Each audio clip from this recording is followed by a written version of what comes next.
Hey guys, it's Hawkeyes here, back with another tier list episode, and today I'll be ranking every single legendary brawler in Solo Showdown. So as you can see, we've got every single legendary brawler: Spike, Crow, Leon, Sandy, and Amber. And in dead last, we've got Sandy on the rankings. So starting off the tier list, we've got Sandy as the worst brawler in the legendary rarity. And there's many reasons why. So for the first reason, his main attack deals hardly any damage.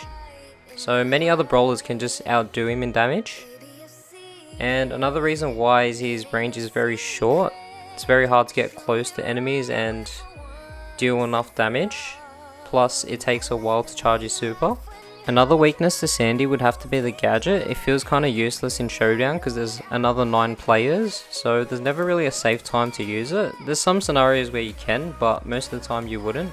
Because if you do, you're just vulnerable for 2 seconds where people can just charge their super off you. Some of the better things about Sandy would have to be his movement speed. It's faster than the average brawler and allows him to get close to enemies, and he can unload his shots very quickly, but the reload speed is quite slow. And another thing about him is he can pierce through walls if you angle the shots right. So he's quite useful in that manner. He's also a very auto-aim friendly brawler, so as long as you're in range you can just auto-aim those shots and most of the times it will land. And his super covers a large proportion of the map, so they can't see you when you're in your super, which helps a lot. And you can also heal during your super. I'd go with the healing star power just for survivability in Solo Showdown. It helps a fair bit over damage. And yeah, Sandy's just not all that great in the meta right now because there's lots of Edgars everywhere that can just jump on you and Sandy can't deal that much damage. But if you're looking to push Sandy, I wouldn't do it on any long range maps. You're better off doing it on maps with more walls and coverage where you can use your movement speed to your advantage, or in 3s where he can support his teammates with his super. The second worst brawler would have to be Spike, and he's a lot better than Sandy, but there's many situations where he's not that good in Showdown. So his health ain't that high, it's quite squishy, which makes him an easy target, and his gadget ain't that good as well. So I even use my gadgets at the start on boxes, well just one gadget at the start, and most of the time I won't even use all the gadgets unless there's a tank that rolls on me like a Daryl or a Bull or an Edgar jump. And he's got slower movement speed than most of the other brawlers, so that's what makes him kind of weak. But some of the better things about him would have to be his long range and his potential damage, which can go up to really high as long as they're really close to you. And his super is quite beneficial, especially in this meta, because there's lots of Edgars where they can just jump on you and kill you right off.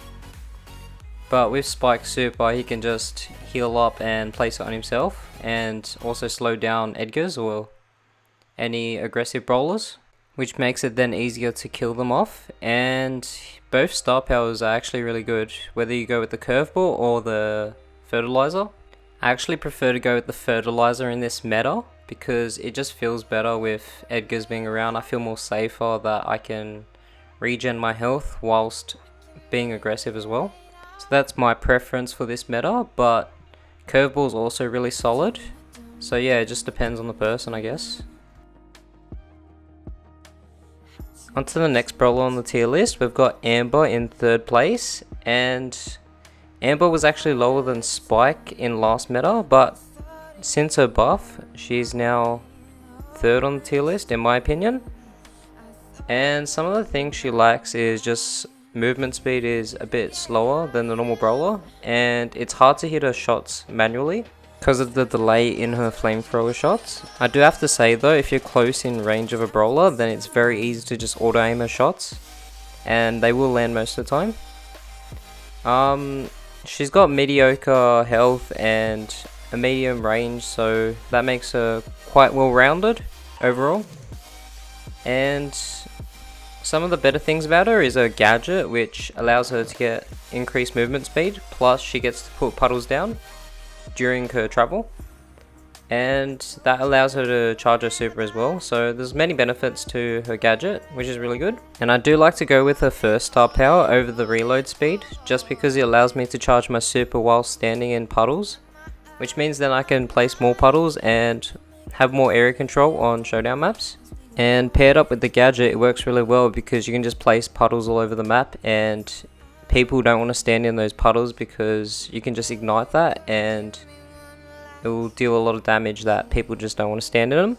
And a super is very great for just chucking over walls for whenever anyone's out of range or over a wall. And if you light that up, you can just ignite it straight away. And yeah, that will just deal damage over time, which is pretty OP as well. Now over onto the last two brawlers of our showdown tier list, and these two brawlers have been really good in solo showdown for ages. And coming in number 2 on the list, I've chosen Crow. And the only weakness I really see is his low health, but to make up for it, I use the shield gadget. His other gadget is also really good, but I like to use the shield one. At the start of each game, I like to pester people and charge that super as soon as I can. Once I do get that super, I do feel good for the rest of the game because I can either use that to get away and escape, or I can use it paired up with the shield gadget and jump on people and get the kill there. And I'll always use my super when I've got 3 ammo slots full. So when I jump on someone, I'll use the shield, and then I've got 3 ammo slots to just use in their face. And that should confirm the kill most of the time. And this will charge your next super up quite quickly. More things that make Crow OP in Showdown is his damage over time, which allows other brawlers not to heal. So once you poison somebody with even just 1 dagger, it will just poison them over time, and that disables them from healing. Crow's movement speed is also very fast, so this allows him to juke shots a lot easier.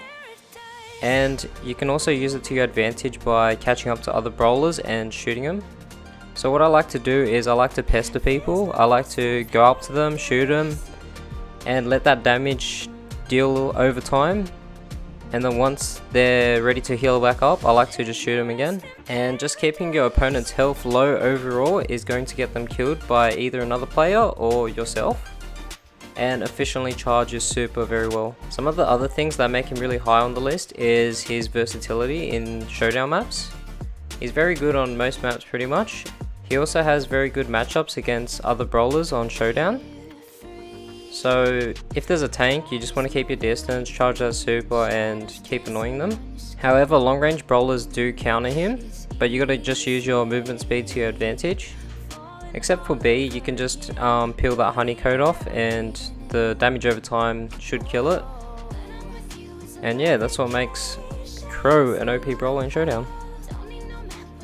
Now moving over to the final and best legendary brawler in the tier list, it has to be Leon in my opinion. And there's many reasons why. I just feel like he doesn't have many weaknesses at all. He's got medium health, but I feel like that's about it. And now let's talk about all his strengths in solo showdown. So many people think his gadget is pretty useless, but in my opinion I reckon it's pretty good. It allows you to scout out bushes and it also tanks for you.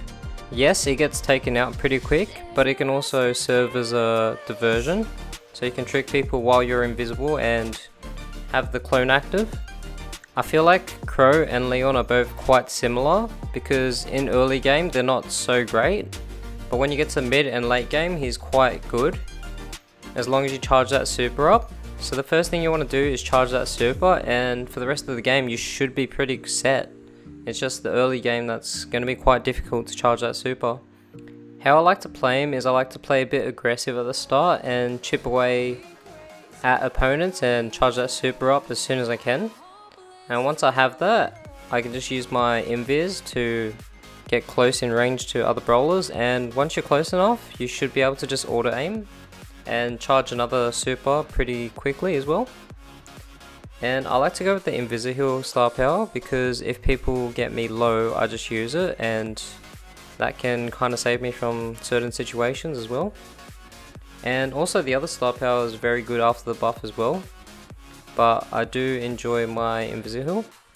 I think Leon's just very good overall. He's got an OP super, he's got great damage when you get close to your opponents. I'd go in their face and that allows you to deal more damage and charge that super quicker. And yeah, for all those reasons, I think Leon's the best legendary brawler.